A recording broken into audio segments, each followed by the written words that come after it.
Bismillahirrahmanirrahim. Assalamualaikum warahmatullahi wabarakatuh. Alhamdulillah. Alhamdulillahilladzi 'allamal Qur'an, khalaqal insan, 'allamahul bayan. Wassalatu wassalamu ala khairil anam, habibina wa syafiina wa maulana Muhammad sallallahu alaihi wa ala alihi wa sahbihi wa sallam. Wa ba'du. Qala Allah Ta'ala fil Qur'anil Karim wa huwa asdaqul qailin. A'udzu billahi minasyaitonir rajim. Wa nafsin wa ma sawwaha fa alhamaha fujuraha wa taqwaha. Qad aflaha man zakkaha wa qad khaba man dassaha. Shadaqallahul azim. Ma'asyiral muslimin wal muslimat rahimakumullah. Bulan Ramadan adalah merupakan salah satu bentuk karunia Allah, rahmat Allah yang tiada terhingga, yang dilimpahkan kepada umat Nabi Muhammad sallallahu alaihi wasallam. Karena Allah Subhanahu wa taala menginginkan kita, umat yang beriman kepada Allah dan Rasul-Nya, umat Nabi Muhammad sallallahu alaihi wasallam, berbahagia di dunia dan di akhirat.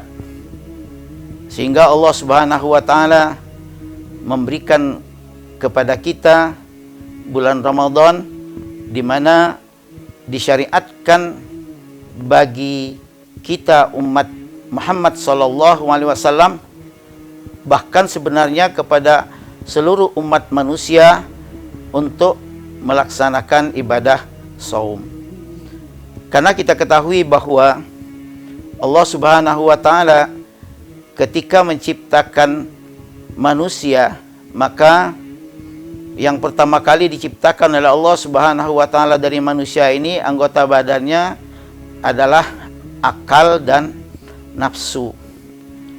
Akal insyaallah akan membimbing manusia ke jalan hidayah Allah Subhanahu wa taala.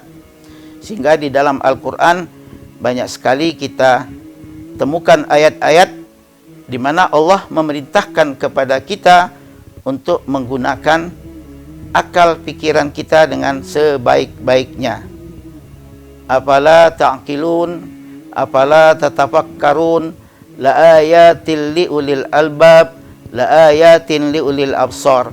Itu semua adalah merupakan perintah Allah Subhanahu wa taala kepada kita agar kita memanfaatkan anggota akal ini dengan sebaik-baiknya untuk mengenal Allah Subhanahu wa taala, untuk kemudian patuh dan taat kepada perintah Allah, dan tentunya melalui Rasulullah Nabi kita Nabi Muhammad sallallahu alaihi wasallam, karena beliau adalah utusan Allah Subhanahu wa taala yang membawa misi risalah, misi hidayah kepada semua umat manusia. Nah, kemudian Allah Subhanahu wa taala juga menciptakan kepada kita ini adalah nafsu. Dan nafsu ini ternyata sebagaimana yang diungkapkan oleh Nabi Yusuf, kemudian diabadikan oleh Allah Subhanahu wa taala di dalam Al-Qur'an. Nah, nafsu yang ada pada manusia ini lebih banyak mendorong orang untuk melakukan hal-hal yang negatif, kepada kejahatan. Wa ma ubarri'u nafsi, innan nafsa la'ammaratun bisu. Jadi kata Nabi Yusuf di dalam Al-Qur'an tersebut dibadikan oleh Allah Subhanahu wa taala dengan firman-Nya di surah Yusuf, saya tidak akan melepaskan begitu saja nafsu saya, karena nafsu itu akan mendorong seseorang untuk melakukan kejahatan. Illa ma rahima rabbi, kemudian nafsu yang bisa menjadi positif kalau dia mendapatkan rahmat dari Allah Subhanahu wa taala. Nah, ma'asyiral muslimin rahimakumullah, Allah Subhanahu wa taala mensyariatkan kita berpuasa ini justru adalah dalam rangka agar kita mampu mengendalikan nafsu kita kepada hal-hal yang positif. Mengapa? Karena dikisahkan oleh Imam Hubri di dalam kitab Durratun Nasihin, di mana Allah Subhanahu wa taala ketika menciptakan dua anggota badan ini, maka Allah pertama kali memanggil akal.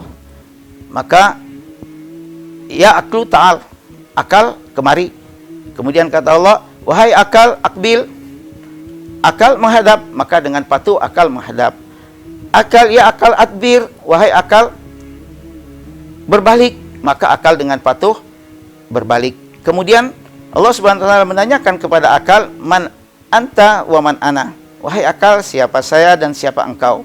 Maka akal dengan cerdik menjawab dengan baik, ana abduka dhaif wa anta rabbi.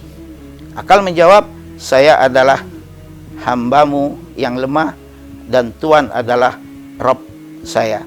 Jawaban akal ini adalah jawaban yang cerdas, yang senang, di mana Allah Subhanahu wa taala kemudian mengatakan kepada akal, ma khalaqtu khalqan a'azzu minka. Saya tidak menciptakan satu makhluk pun yang lebih mulia daripada engkau, wahai akal. Kemudian Allah Subhanahu wa taala memanggil nafsu, dan ternyata ketika diperintahkan untuk menghadap, nafsu diam saja. Ketika diperintahkan untuk berbalik, nafsu diam saja. Kemudian nafsu diajukan oleh Allah pertanyaan dengan pertanyaan yang sama kepada akal. Ya nafs, man ana wa man anta. Siapa saya dan siapa engkau, kata Allah. Kemudian nafsu dengan ogah-ogahan, dan ternyata itu memang sudah karakter nafsu, sombong, ego, tidak mau kalah, pengen menang sendiri. Nah, nafsu langsung menjawab, ana, anta. Saya, engkau. Coba bayangkan di hadapan Allah yang menciptakan alam semesta ini, yang menciptakan dirinya, yang menentukan semua yang terjadi di alam semesta ini, zat yang maha kuasa, dengan sombong, dengan congkak, nafsu hanya menjawab saya, engkau. Tentunya Allah murka. Lantas nafsu dimasukkan oleh Allah Subhanahu wa taala ke dalam narul har, neraka panas selama 100 tahun. Setelah 100 tahun, nafsu dikeluarkan oleh Allah Subhanahu wa taala dan diajukan pertanyaan yang sama. Ternyata nafsu tidak kapok disiksa di dalam neraka yang panas selama 100 tahun. Dia tetap menjawab dengan jawaban yang sama, ana, anta. Lantas Allah Subhanahu wa taala merubah siksaan nafsu. Kemudian nafsu dimasukkan ke dalam neraka lapar, narul ju', dalam jangka waktu yang sama selama 100 tahun. Setelah 100 tahun nafsu dikeluarkan dari neraka lapar tadi, kemudian diajukan pertanyaan yang sama, maka baru nafsu menjawab dengan benar, ana abduka dhaif wa anta rabbi. Saya adalah hambamu yang lemah dan Tuhan adalah Rabb saya. Nah, kata Allah, kalau begitu tidak ada lain untuk mengalahkan nafsu ini agar dia tidak sombong, tidak congkak, agar bisa terkendali, maka harus dilapar-laparkan. Oleh karenanya, kalau begitu Allah Subhanahu wa taala kemudian mensyariatkan saum siang hari, mulai dari terbit fajar sampai terbenam matahari. Tidak lain adalah dalam rangka agar manusia tidak dikendalikan oleh hawa nafsunya. Karena ketika manusia sudah dikendalikan oleh hawa nafsunya, maka biasanya ya kecelakaan, karena di sana menjadi sumber kemaksiatan, sumber kejahatan. Itu adalah karena manusia menurutkan hawa nafsunya. Bahkan Al-Quran sampai mengatakan bahwa ada orang yang tunduk sepenuhnya kepada nafsunya. Digambarkan oleh Allah sebagai dengan ungkapan ilahahu hawahu. Tuhannya adalah hawa nafsunya. Nauzubillahi min zalik. Di dalam terakhir mengingatkan kepada sebuah hadis Rasulullah SAW. Imam Nawawi menceritakan hadis ini di dalam buku Arba'in, hadis yang ke-41, di mana Rasulullah SAW bersabda, la yu'minu ahadukum hatta takuna hawahu taba'an lima ju'tu bihi. Rasulullah bersabda, tidak beriman salah seorang kalian sehingga hawa nafsunya mengikuti apa yang datang kepadaku, kata Rasulullah. Jadi nafsu kita harus dikendalikan oleh ajaran Rasulullah SAW.